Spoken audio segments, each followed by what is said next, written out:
이도원 의원님. 네.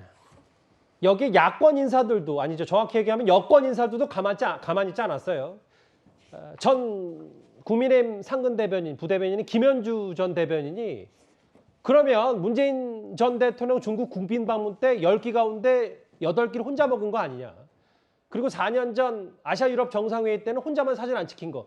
이게 진정한 외교 참사 아니냐. 뭐 이렇게까지 반격에 나섰던데요. 김현주 대변인이 얘기한 건 한 홀대 정도 되는 것 같고 외교 참사에 대해서 잘 모르시는 것 같으니까 제가 민주당의 그 외교 참사는 어떤 것인가를 좀 몇 가지 알려드리겠습니다. 2001년에 대한민국 대통령 김대중 대통령이 워싱턴에 가서 조지 부시 대통령을 만났는데 부시 대통령이 우리 대통령한테 디스맨이라고 그랬어요. 이 사람. 그런 게 이제 외교 참사죠. 예.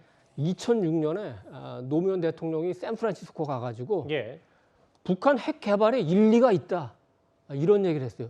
그게 외교 참사죠. 그 이후에 부시 행정부는 사실상 노무현 정부하고는 그 외교적 협력이 어렵겠구나 이미 판단을 내렸습니다. 2017년에 그 문재인 당시 대통령이 중국에 가가지고 중국은 높은 산봉우리고 한국은 작은 나라다.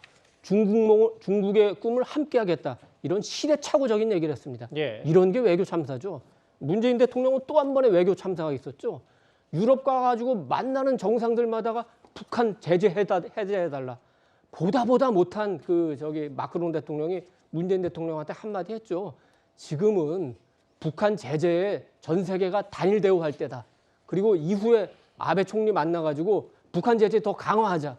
이런 얘기까지 했습니다. 이게 다 외교 참사고 이게 다 민주당 정권에서 일어난 일입니다. 이도원 의원님이 좀 개인적인 시각이 많이 반영된 것 같은데 일단 뭐 그런 분석들이 과거에 있었다. 이승훈 변호사님. 김현주 전 부대변인의 이 발언, 이게 진정한 외교 결례 아니었냐? 혹은 외교 홀대 아니었냐? 어떻게 평가하세요?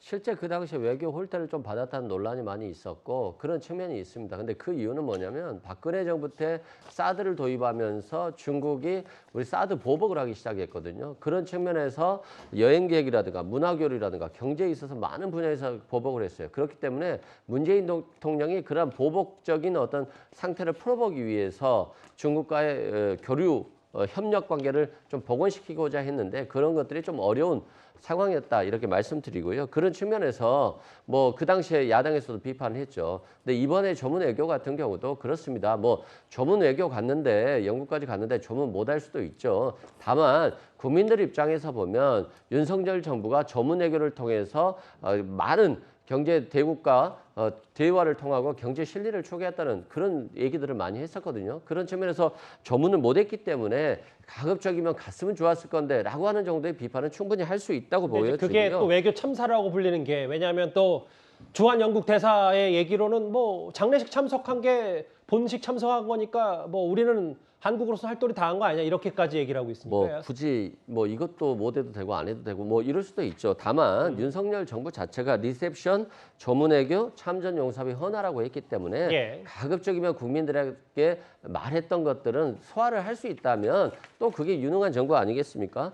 또한 이번 유엔 방문에서도 한일 정상회담이 굉장히 중요한데 한국 정부에서는 한일 정상회담 한다, 흔쾌히 할 거다라고 했습니다만 지금 일본에서는 정상회담 못 하겠다는 취지로 그런 외교 결례를 범했다 먼저 발표했기 때문에 이렇게 얘기 나오지 않습니까? 일단 뭐 그 한일 정상회담 좀 두고 봐야죠 상황을. 예. 예. 그리고 한미 동맹 같은 경우도 우리가 윤석열 정부에서 정말 한미 동맹을 강조했습니다만 예. 인플레이션 감축법에 따라서 일본은 전기차 보조금을 받는데 한국은 지금 전기차 보조금에서 알겠습니다. 제외되고 예. 있잖아요. 예. 통화 스와프.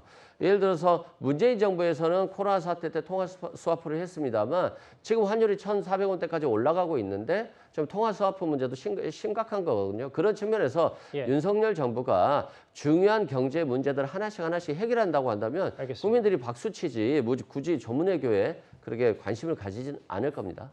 사실 제 질문은 직접 조문 안 한 게 외교 참사는 아니냐 이 질문을 드렸는데 확장해서 말씀하신 것 같아요. 예, 이도원 의원님. 그러니까 정명, 우리가 말의 뜻은 분명히 해야 되죠. 지금 야당에서는 조문을 못했다, 조문을 취소했다 이런 식으로 하는데 그건 명백한 선전선동이죠. 윤석열 대통령이 안 한 거는 엘리자베스 2세의 시신에 또는 영구에 참배를 하지 않은 것, 그 행사를 빠진 겁니다. 장례식장에 그 장례 미사에 참석했고 찰스 3세 왕을 만나가지고 애도를 표시했고 엘리자베스 트러스 영국 신임 총리를 만나서 저 알겠습니다. 충분하게 애도를 표시했습니다. 그래서 지금 보다 못한 주한 영국 대사가 윤석열 대통령을 조문을 분명히 한 거다. 장례 미사가 가장 중요하다. 그리고 엘리자베스 2세가 서거하자마자 바로 대사관에 와서 조문했을 때 우리 영국 국민이 대단히 감사하게 생각했다. 알겠습니다. 이렇게 정리까지 한 거 아닙니까? 이 정도면 이제 이 조문 외교 논란은 좀 일단락을 좀 시켜야 될 것 같은데요. 지금은 뉴욕에 있습니다. 윤석열 대통령이. 윤석열 대통령은 한복을 입은 김건희 여사 함께 뉴욕 동포들을 만났는데요. 두 사람은 모두 태극기 배지를 착용하고 있었습니다. 영상 만나보겠습니다.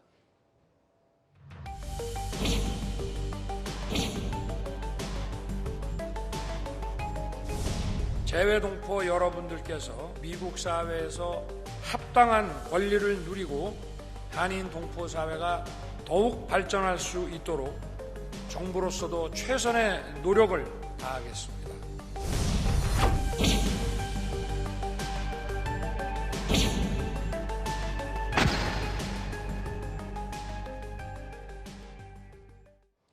이번에 김건희 여사는 5박 7일 순방 중에 단독 일정은 없고 이제 남편인 윤 대통령 함께하는 행보만 있는데 뉴욕 동포들 만나고 한복을 입었어요. 그런데 또 한 번 태극기 배지 이 부분 때문에 여러 주목을 좀 받더라고요. 네, 한복을 입었음에도 여기에 태극기를 배지를 달았다. 이렇게 해서 또 화제가 되는 것이죠. 예. 항상 김건희 여사의 순방 때 가슴에는 늘 태극기 배지가 달려 있습니다. 이것은 어떤 나라 사랑 그리고 우리나라 국기를 알리는 것, 대한민국을 알리는 것 이런 의미가 담겨 있는 것이라 예. 좋게 보입니다. 태극기 배지를 달고 과거 왼쪽은 나토 순방 때 태극기 배지를 달았던 김건희 여사인데 이번엔 한복을 입고 뉴욕 동포들을 만난 자리에서도 저렇게 배지를 달고 윤 대통령과 함께 동포들을 만났습니다.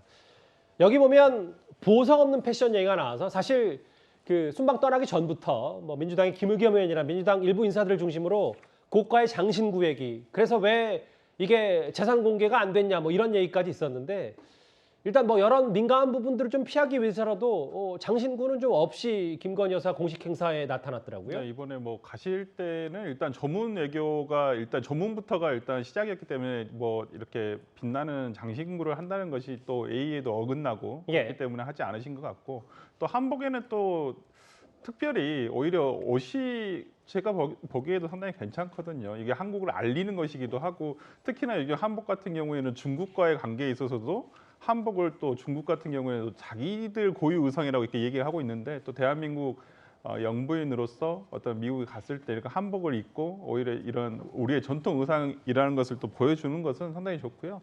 이런 면은 오히려 뭐 굳이 비싼 장신구라든지 뭐 목걸이라든지 이런 게 필요가 없기 때문에 예. 저는 이번에는 상당히 좋은 선택을 하신 것 같다 생각합니다. 민주당의 여러 공세 그 직접적으로 뭐 맞대응할 필요는 없다 뭐 이런 판단도 뭐 동시에 깔려 있었겠죠. 이도원 의원님. 네. 김건희 여사 패션 어쨌든 그 퍼스트레이디 영부인 드레스 코드는 어쨌든 순방에서 꽤 주목을 많이 받기 때문에 그런데 최근에 일부 매체를 통해서 김건희 여사의 여러 의상과 사진들이 과거 존 F 케네디 대통령의 부인 재클린 여사와 비슷한 거 아니냐. 이걸 혹시 대통령실이 의도적으로 따라한 건 아니냐. 그랬더니 또 뭐 따라하면 어떠냐. 뭐 이런 공방이 있던데 저희가 어떻게 좀 중심을 잡아야 될까요? 제클린 케네디는 1960년대 세계 패션의 아이콘입니다. 예. 1960년대 이후에 태어난 모든 여성은 아마도 그 제클린 케네디 스타일을 한 번씩은 흉내냈을 거예요. 아하. 그래서 누군가 김건희 여사의 스타일이 제클린과 비슷하다 하면은 그건 대단한 찬사가 될 수도 있죠.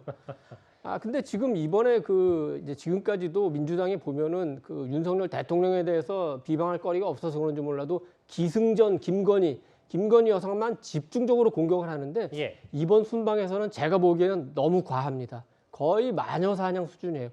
특히 팩트가 안 맞는 저 사례까지 동원해가지고 이렇게 비판하는데 이러다 역풍 맞을 수가 있습니다. 그 말씀이 이제 베일 이제 그렇습니다. 망사포 모자 뭐 말씀하시는 망사는 무슨 왕족만 쓰는 거다. 세상에 왕족만 쓰는 패션이 어디 있습니까? 예. 저라도 하려면 하는 거죠.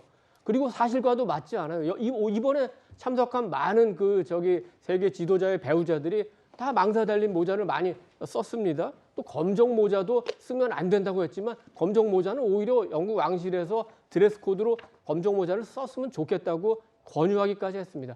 그러니까 선전선동을 하더라도 어느 정도 팩트에 맞춰서 해야 되는데 이렇게 무조건 그 김건희 여사만 한번 공격하고 보자 이런 식으로 하다가는 많은 국민들로부터 오히려 손가락질 받을 수 있다. 그거 알아야 됩니다.